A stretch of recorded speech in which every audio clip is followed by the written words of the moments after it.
Innal hamdalillah nahmaduhu wa nasta'inuhu wa nastaghfiruh wa na'udzu billahi min shururi anfusina wa min sayyiati a'malina may yahdihillahu fala mudilla lahu wa may yudlilhu fala hadiya lahu.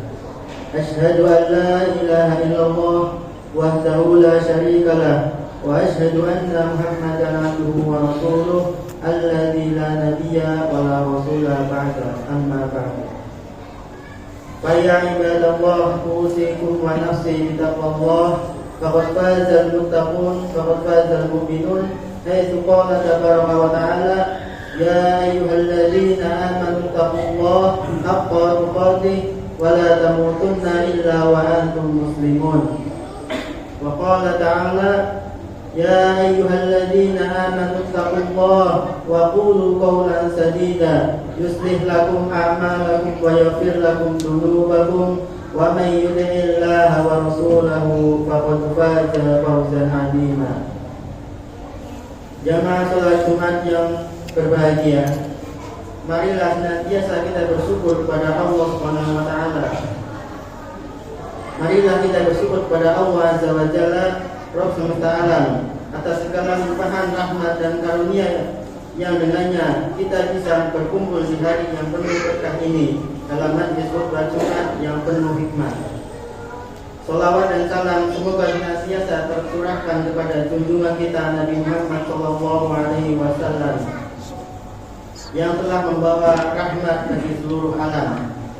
Tak lupa khotib berwasiat kepada diri khotib pribadi dan kepada jamaah sekalian untuk senantiasa meningkatkan takwaan dan keimanan kepada Allah, sebab iman dan takwa adalah sebaik-baik bekal manusia untuk menghadap Rabb yang Maha Kuasa.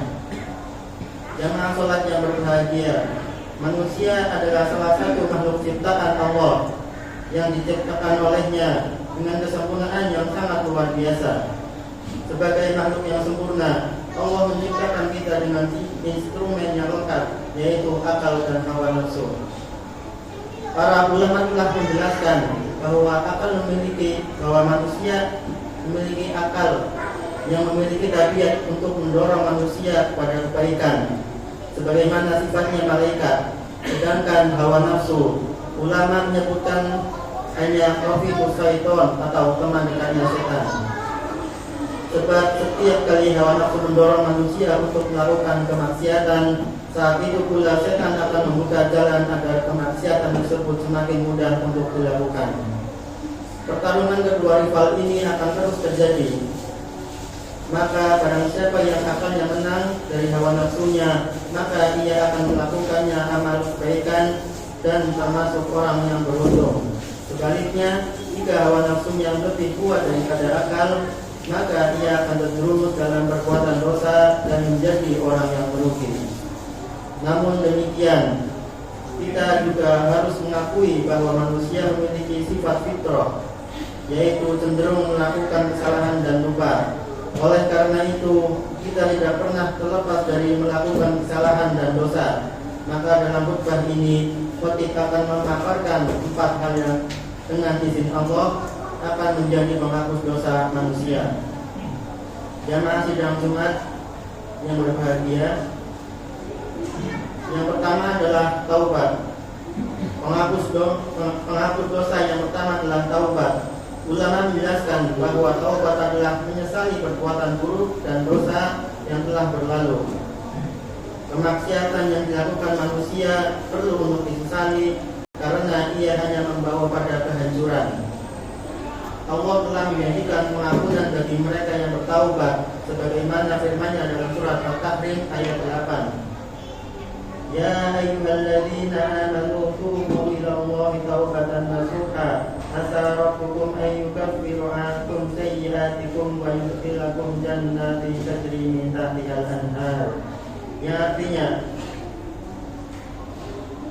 wahai orang-orang yang beriman, bertaubatlah pada Allah dengan taubat yang sebenar-benarnya. Mudah-mudahan Tuhan kamu akan menghapus kesalahan-kesalahannya dan memasukkan kamu dalam surga-surga yang berwarna terdapat sungai-sungai.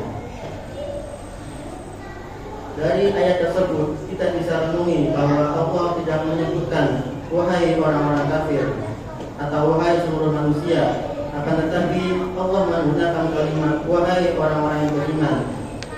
Intinya bahwa seorang yang beriman tidak menutup kemungkinan untuk berbuat hilaf atau bahkan jatuh dalam lubang kemaksiatan.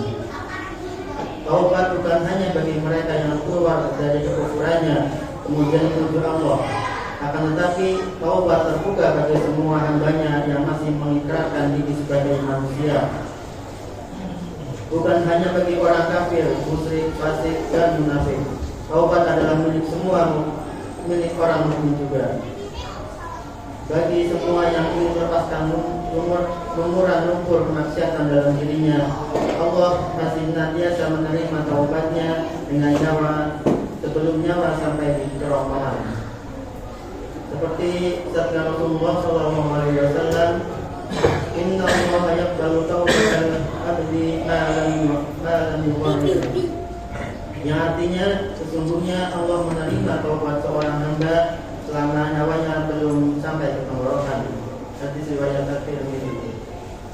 Jamaah dan jemaat yang berbahagia, amalan kedua yang dapat menghapus dosa adalah istighfar.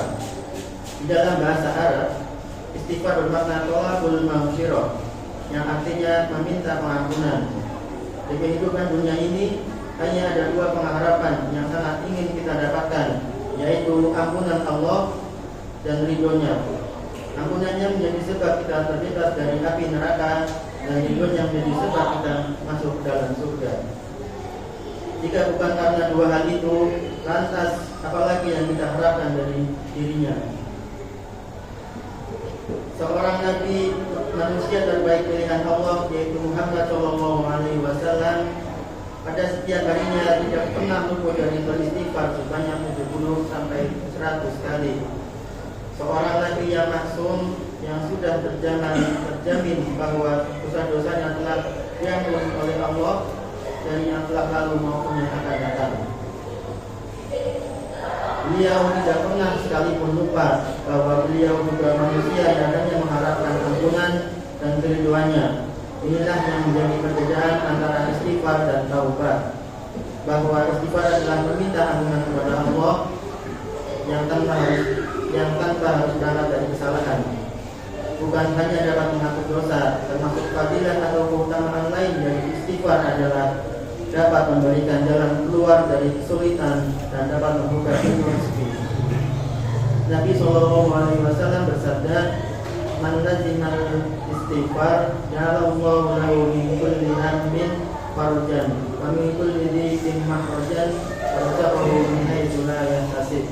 Yang artinya, barang siapa yang senantiasa beristighfar, maka Allah pasti akan selalu memberikannya jalan keluar dari setiap kesulitan dan kelakangan dari segala kegundahan, serta Allah akan memberikan rezeki kepadanya dari arah yang tidak ia sangka-sangka. Dari riwayat Abu Daud. Jamaah sidang Jumat yang berbahagia, menghapus dosa yang ketiga adalah amal kebaikan. Ini merupakan salah satu bentuk maha pemurahnya Allah, karena ketika kita melakukan sebuah bentuk amal kebaikan, di satu sisi Allah memberikan pahala dan di sisi lain Allah